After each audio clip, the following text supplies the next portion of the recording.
प्यार, मोहब्बत, आशिकी सिर्फ लफ्जों के सिवा कुछ नहीं। पर जब वो मिली, इन लफ्जों को मायने मिल गए। गुमे हुए थे हम, हमें ठिकाने मिल गए।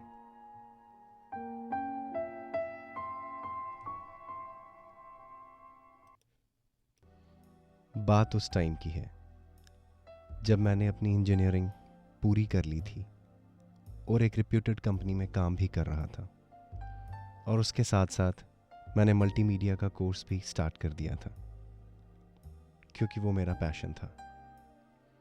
और क्लास का पहला ही दिन था और आज थियोरी का लेक्चर था। मैंने सोचा अभी जितने मेंबर बैठे हैं उतने ही मेंबर होंगे बैच में, पर मुझे क्या पता था कि मेरी तकदीर दरवाज़ा खटखटाएगी। इतने में पीछे से आवाज़ आई, मे आई कम इन सर? मैंने पीछे मुड़ के देखा तो एक खूबसूरत सी लड़की की आवाज़ थी।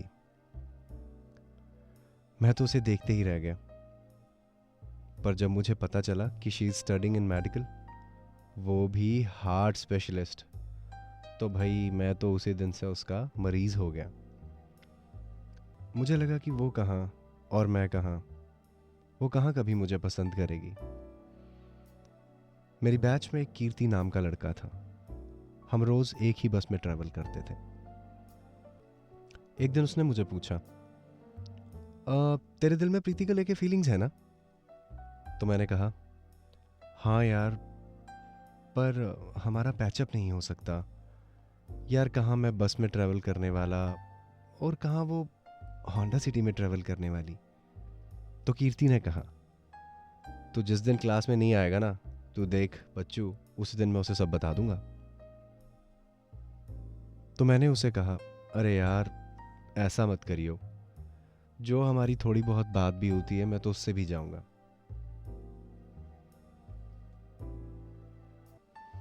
और अगले ही दिन मेरी तबीयत खराब हो गई और मैं क्लास अटेंड नहीं कर पाया।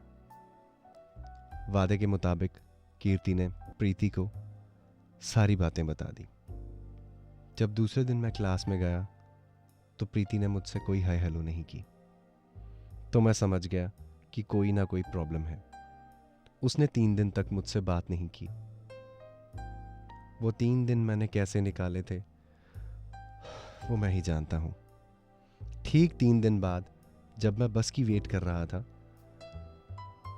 तो वो सामने से कार लेकर आई और उसने कार आकर मेरे सामने लगा दी और गाड़ी का ग्लास नीचे करते हुए बोली, क्यों बस नहीं आई अभी तक? मैंने जवाब दिया कि आ जाती है, अभी तक पता नहीं क्यों नहीं आई।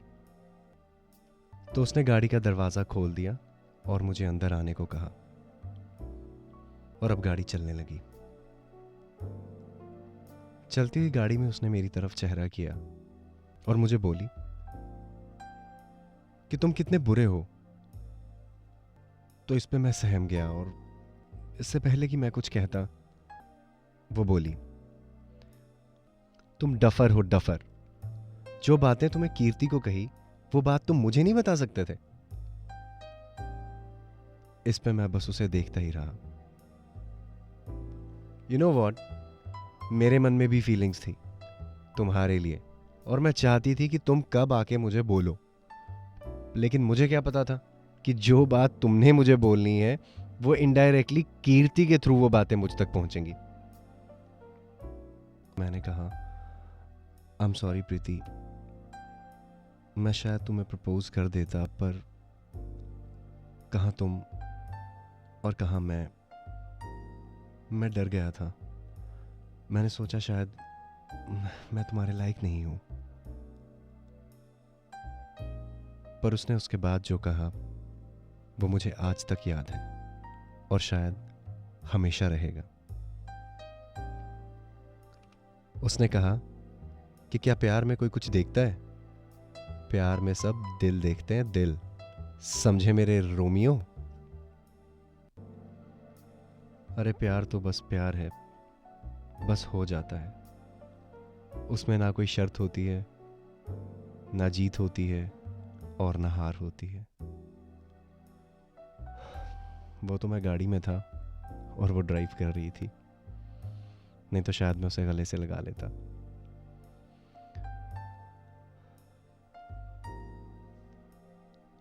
उसने उस दिन मुझे मेरे घर के बाहर ड्रॉप किया। मैं रात तक उसके बारे में ही सोचता रहा कि कल मैं उससे क्या बात करूंगा, और फिर तो हमारी ज़िंदगी बहुत खूबसूरत और रंगों भरी हो जाएगी। हालांकि ज़िंदगी बहुत छोटी है दोस्तों, लेकिन इस छोटी ज़िंदगी में बहुत कुछ करना था मुझे। एक लम्हे में पूरी एक ज़िंदगी जीनी थी मुझे उसके साथ। इसलिए मैं बस अपनी आंखें बंद करके उसके और अपने बारे में सोचता रहा, और कब नींद आ गई मुझे पता भी नहीं चला। बात 5 साल पहले की एक शाम की है। उस शाम उसका कॉल आया और उसने मुझे कहा कि मैं प्रैक्टिकल एग्ज़ाम्स के सिलसिले में बड़ौदा जा रही हूँ। तो मैंने कहा तुम्हारी ज़िंदगी की सक्सेस का पहला कदम है और तुम्हें जाना भी चाहिए। हमने कुछ देर बात की और उसने लव यू कहा, और मैंने उससे कहा कि मुझे इस रिश्ते से बहुत उम्मीद है और मैं तुम्हारा इंतज़ार करूँगा। पर ये जो तकदीर है ना, बहुत अजीब चीज़ होती है। उसी रात बड़ौदा हाईवे पे आगे से आने वाले एक ट्रक ने उन्हें हिट किया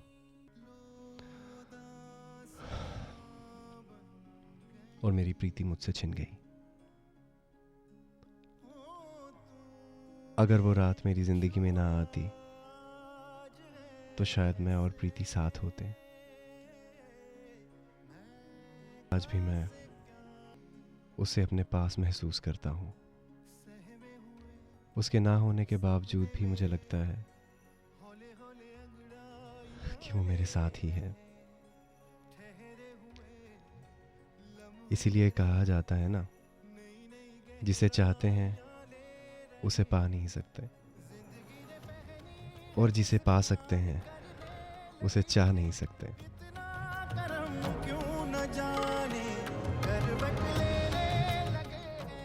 जिंदगी में सच्चा प्यार बहुत कम लोगों को मिलता है। मैं अपना खो चुका हूँ, पर आप अपने को ना खोने दें।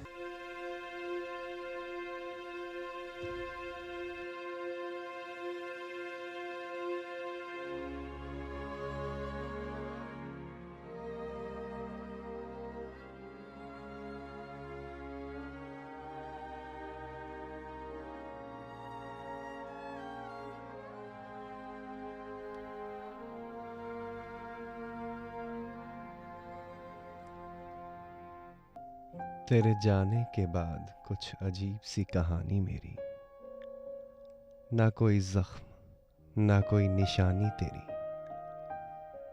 हर कोई पूछता है मुझसे कहाँ गई वो दीवानी तेरी। बस हंसकर ये जवाब दे जाता हूँ, वो थी एक अनसुनी कहानी मेरी। हर रात मेरी तन्हाई पूछा करती है कहाँ गई वो पगली सी दीवानी तेरी। और मैं बस यही कह पाता हूँ, वो है एक अधूरी कहानी मेरी।